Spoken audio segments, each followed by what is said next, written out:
Okay, brothers, sisters, I've met people who tell me they cannot say no to people. People ask them something, that's it. They have to do it. It's terrible. Don't you imagine so? I mean, if you have to say yes to everything, it's like a bit of a tricky business. Maybe some of you have seen this movie, Ella Enchanted. You've seen this? Yeah, she must listen to what everybody says and she gets into a great fix because she cannot say no. We all like to help people and do things for other people, but the problem is that if we cannot say no, then it will create big problems. Because we won't have any life left. We'll just do what everybody tells us to do. Okay. So that's why it's very important to speak about limits. And now we say we are GIG, no limits. So today we're going to speak about limits. But you have to understand limits. You have to understand boundaries to be a proper human being, to serve the Lord. So now we're going to speak about these limits. Now, what is terrible is that in our day and age, if you read even the law of God, we think, it's a bit, it cramps our space, it cramps our style a bit. You say, you mustn't do this, you mustn't do that, and this is the law, and that is the law, and we think, now everything goes out the window, we've got no freedom, we cannot live our lives as we would like to. That is what we think. But the problem with the fact is that we do not understand the law or the limits that God has set. We don't understand that properly. And what happens is the following. As I've heard now from people, these parents, they are older and their children are still staying at home. And not because they have to, because they earn something like $30,000 a month. So they can easily afford to buy a house or to rent someplace, but they are still living by their parents because their parents cook their food, their parents wash their clothes, their parents, clean everything up after them. And do you think that is a good situation? Is that righteous? Not really. They are abusing their parents. Like living in a little hotel. They're already married. They're supposed to move out now. So you see, there's no border. There's no limit to this love. We think it's love now for parents. And that is not good. I have many children who actually effectively abuse their parents. They say to the parents, no, we want this, we want that. And if the parents don't deliver, big troubles. Some people, children even go as far as mutilating themselves or saying, I'm going to commit suicide if you don't do what I want. Is that right? Is that righteous way of acting? No. It is not the righteous way of acting. If we don't have limits, that is what is going to continue happening. So now, but it's also true that not only the children, but also the parents. I hear of many people that are married and always the parents are so involved in that little family now. And they always make little inroads into this close family. They want to now have all the time of their children. But the children are now already married and they already have their own children. And they also now want to live. They cannot live because now they must spend all their time with their parents. And I know of parents who actually break up marriages for us because they are infiltrating that little family. And if there are no borders, no limits, then that will happen. So now, brothers and sisters, life must have limits, otherwise it does not make sense. Even our own body, we will say, you know about this word, the bubble. You have a bubble around us. Some people have bigger bubbles and some smaller, but you don't. When there's like a limit, people just can't come into your bubble and do whatever they want. You must be invited into the bubble. And because we don't understand this, even in our relationships with the boyfriend and girlfriend thing, if you just now go running into other people's bubbles and doing whatever you want there, it's not going to work. It's not going to make a proper relationship. Because then you're not being invited. Then you are abusing another person. Especially for the ladies, You've got to have the bubble. Don't invite everybody. We cannot invite everybody into a bubble. That's big troubles. Very important. Okay, so I'm going to just, well, we even say in psychology, we say we've got a borderline personality disorder. That is for people that don't understand that one person ends here and another person starts there. They mix it up. And they're always in other people's space. And then they can manipulate and they can abuse people. So that's why it's very important to have boundaries. So now we're quickly going to look at the situation in like ordinary life where this woman struggles finding these boundaries. And it seems like she's doing good, but let's have a look and then we can see. Yes, brothers and sisters, as we have seen now in this little movie clip, this woman is now, she's trying to be a good Christian and a good mother. So what she's doing is she's saying yes to everybody. So now what's happening is she has to offer now her time with her family and the things she has to mend. She has now given up for her mother who is now also lonely. So her mother's loneliness is now part of her life. And she has to give up a little weekend away with the children's activities, and everybody's now in the church, wants something to do something quickly. And she offers this family time now for all of these people. And the boss calls her, it's not really a fair job he gives her to be ready by tomorrow. But she says, it's okay, what's going to happen? She's going to lose more time.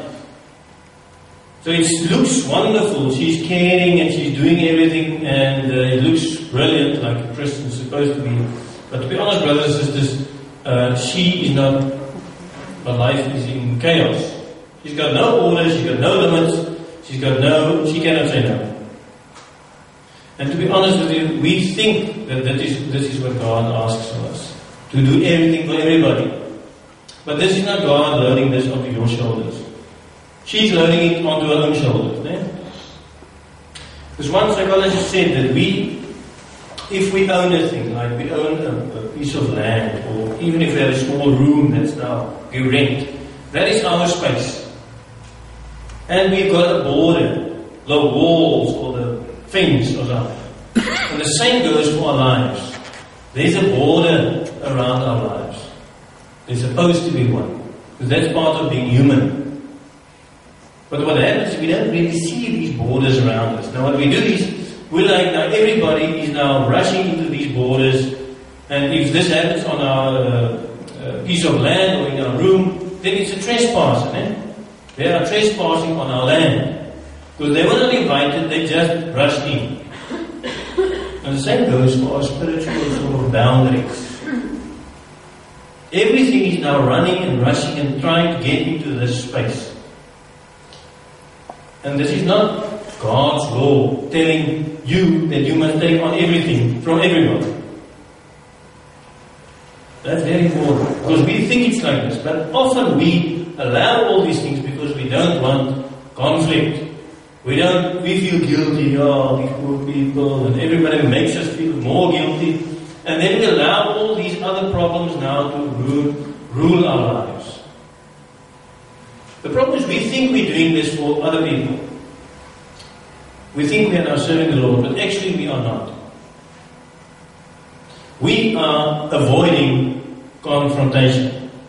Because we don't want confrontation, who likes it. And we know these other people will be angry if we say no. That's why we just say yes to everything. That's the one side. And the other side of it is that we are ruining these other people. We are making them dependent on us. We must now solve all their problems. We must now do everything to make their lives better. I am now the only answer to my mother's loneliness. You are not. People are actually then forcing you to be Jesus. You must now bear the burdens of the world. You are not helping. You are making people lazy. You are teaching people to abuse other people. To go into their space and take their time, take their resources, take their energy. That's what you are teaching. And we are teaching this to our children as well. If we don't have limits, we don't have love. There must be limits. Otherwise we are going to end up Like this woman saying, yes, I'll call you tonight, yes, I'll do this. Is she enjoying these relationships? No, she's not enjoying it. She is resenting all these people for taking up all her time that she wants to use for other people to be with the family. And she will take it, and she will take it, and she will bear this burden until one day when she disintegrates, when she either falls into a heavy depression or starts breaking stuff. Because she's left seemingly powerless by all these big problems now surrounding her. The thing is, brothers and sisters, we are not serving God in this way. We are becoming enslaved by other people and their problems. Even if it's our children's problems, if it's our parents' problems, we are becoming slaves. Because we've got no borders, we've got no limits, we just allow everything. What's interesting in the Bible is that now we read about God setting limits. He's saying, this mountain, there's the limit. If you touch this mountain, you'll die. I mean, if that's not a limit, then I don't know what is a limit. Stay away. Not because God hates us, He doesn't love us, but because He is holy. Because He demands respect. And now we read the law of God. He's saying, no, but you must respect God because He saved you. He's the one who freed you from Egypt, from the house of slavery. Yeah? And the next part of the law is you must respect your brothers and sisters, those next to you. You must also respect their boundaries. You can't just go rushing in and taking what you want. Now what we think is, no, we must just accept everything and be, these poor people, all their problems, I'm just going to accept all of this into my little space. No. God says, and it sounds very strange to us, He says there's a time not to be gracious to people. I mean, it seems like God is not gracious. He's saying, if you touch this, you die. I mean, that sounds crazy. But that's His justice. That's His righteousness that demands this. And He's saying we must also, in a certain instance, not be gracious to people. There is a limit. And this read in Deuteronomy 19, which actually speaks also of limits, and it speaks especially of limits between neighbors, people close to you, like family and neighbors, the ones next to you. It says the following in Deuteronomy 19, verse 11. But if a man hates his neighbor and lies in wait for him, assaults and kills him, and then flees to one of these, that's now the cities of safety, the elders of his town shall send for him, bring him back from the city, and hand him over to the avenger of blood to die. Show him no pity. You must purge from Israel the guilt of shedding innocent blood, so that it may go well with you. Do not move your neighbor's boundary stone set up by your predecessors in the inheritance you receive in the land the Lord your God is giving you to possess. We must not move the boundaries. God has set a boundary for Him. God is not manipulated by us, by our little games, by our little emotional warfare that we try. God has got a limit.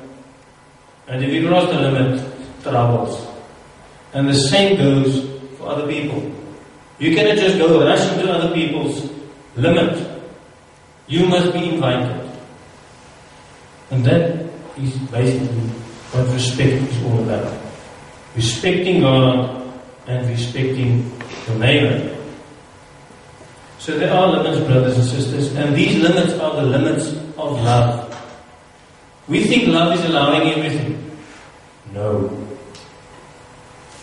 Love has limits, and that's why Jesus says in Romans 13, He says that the law can be summed up by saying, love for God and love for your neighbor. And all these laws, all these limits, try to keep these boundaries safe so that we do not hurt each other. This does not mean that we will now live in steel boxes and don't approach each other. We approach each other. But what do we read? How is this approach done? It's done through the mediator. It's done through Moses. Moses goes to God and he speaks to God. Moses comes back to the people and he speaks to the people for God. And the same goes, obviously, for Jesus Christ. He is the one who crosses the boundaries.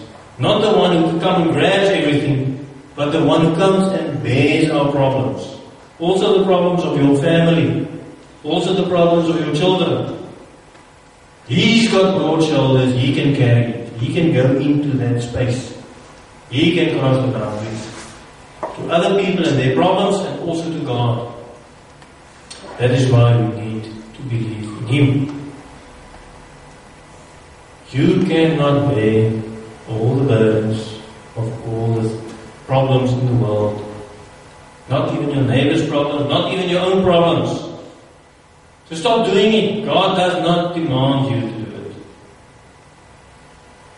But often we are afraid and we just load it all on ourselves. We need limits. And we need to set these limits. Not because of human rights or because people have created these limits, but God has said, these are the limits. Don't cross them.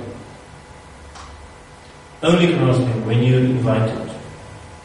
Cross them with respect.